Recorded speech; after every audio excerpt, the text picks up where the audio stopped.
रुमाली पाककलेमध्ये तुमचं खूप खूप खूप मनापासून स्वागत। एकही थेंब तेलाचा न वापरता आज आपण व्हेज मेयोनीज कसं करायचं हे बघणार आहोत।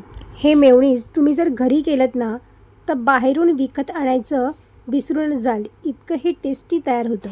मेयोनीज बरोबर खाण्यासाठी आपण इथे शिळ्या चपातीचा खूप भन्नाट असा नाश्ता तयार करणार आहोत। हा नाश्ता तयार करून तुम्ही खाल्लात ना की तुम्ही जाणून बुजून चपात्या जास्त कराल, ही माझी गॅरंटी आहे। चला मग जास्तीचा वेळ न दवडता आपण आजच्या रेसिपीला सुरुवात करूया।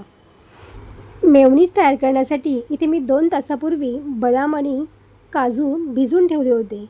तर इथे मी 12 काजू आणि 12 बदाम घेतलेले आहेत, ते आपल्याला पाण्यामध्ये भिजवून ठेवायचे आहेत। तुम्हाला पटकन जर मेयोनीज करायचा असेल आणि तुम्ही जर काजू बदाम घालायला विसरला असाल तर गरम पाण्यामध्ये ह्याला उकळून घेतलंत ना त्याची साल पटकन निघते। बदामाची साल आपल्याला काढून घ्यायची आहे। त्यानंतर आपल्याला मेयोनीज करायसाठी इथे मी पनीरचा वापर केलेला आहे। तर पनीर इथे मी 100 ग्राम घेतलेलं आहे।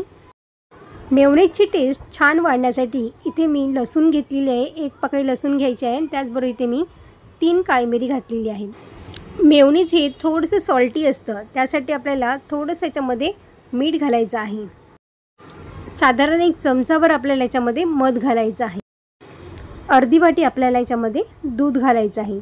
हे सगळं साहित्य आता मिक्सरमध्ये छान एकदम पेस्ट याची तयार करून घ्यायची आहे।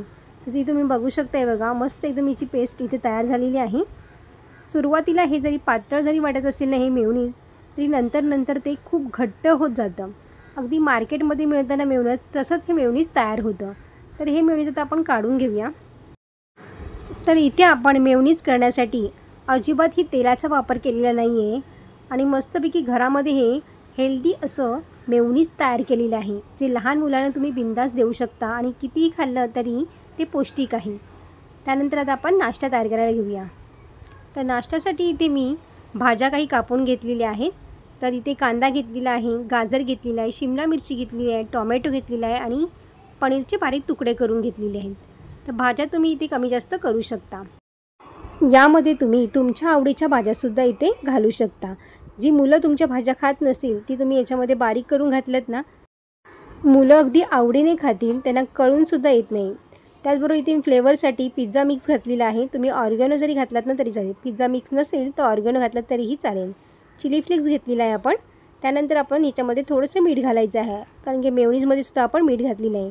काळी मिरी घातलेली इथे मी, काळी मिरी पावडर आपल्याला इथे अर्धा छोटा चमचा घालायचा आहे। त्याचबरोबर इथे मी मेयोनीज घातलेला आहे। तर मेयोनीज इथे मी 4 ते 5 चमचे घातलेला आहे। तुम्हाला जर लागत असेल अजून तर तुम्ही अजून घातलं तरीही चालेल।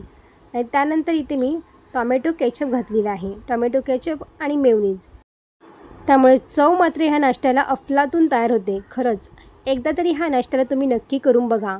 इतका टेस्टी लागतो हा नाश्ता की आठवड्यातून तुम्ही 2 ते 3 वेळा केल्याशिवाय राहणार नाही। तर आपलं स्टफिंगसुद्धा इथे तयार झालेलं आहे आणि शिल्लक पोळ्या आपल्या ह्या उरलेल्या आहेत। कालच्या ह्या पोळ्या आहेत, तर तुम्ही ताज्या पोळ्या जरी घेतल्यात ना तरीही चालेल।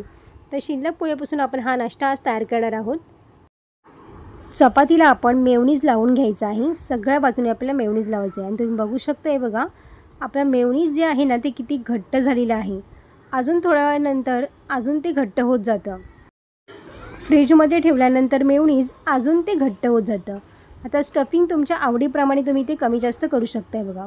तुम्हाला जशा पद्धतीचं हे स्टफिंग हवं असेल ना तुम्ही याच्यामध्ये घाला। तर इथे मी 2 ते 3 चमचे याच्यामध्ये घालून घेतलेलं आहे बघा। तर अशा पद्धतीने तर मी घातलं आहे आणि वरून आपल्याला चीज थोडंसं किसून घालायचं आहे बघा। आवडीप्रमाणे तुमच्या चीज इथं किसून घ्यायचं आहे। जर मुलांना चीज जास्त आवडत असेल तर मी जास्त किसलं तरीही चालेल।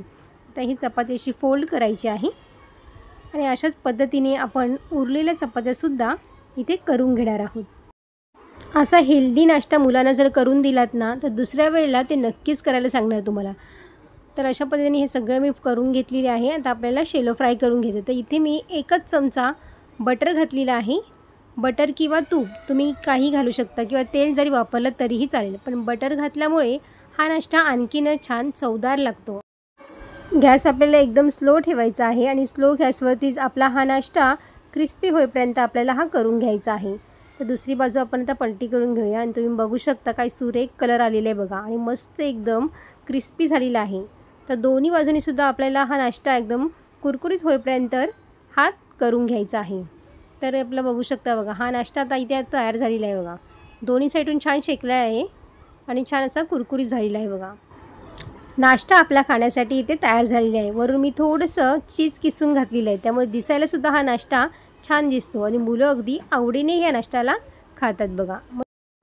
तुम्हाला ही रेसिपी कशी वाटली मला कमेंट्स करून सांगायला विसरू नका. व्हिडिओ आवडला असेल तर लाईक, शेअर आणि सबस्क्राईब करा. बाजूची बेल आयकॉन पण जरूर प्रेस करा, जेणेकरून जेव्हा पण मी नवीन व्हिडिओ अपलोड करेन त्याची सर्वात आधी नोटिफिकेशन तुम्हाला पाहायला मिळेल. पुन्हा भेटू अशाच एका नवीन रेसिपीमध्ये. तोपर्यंत मस्त खा आणि स्वस्त राहा.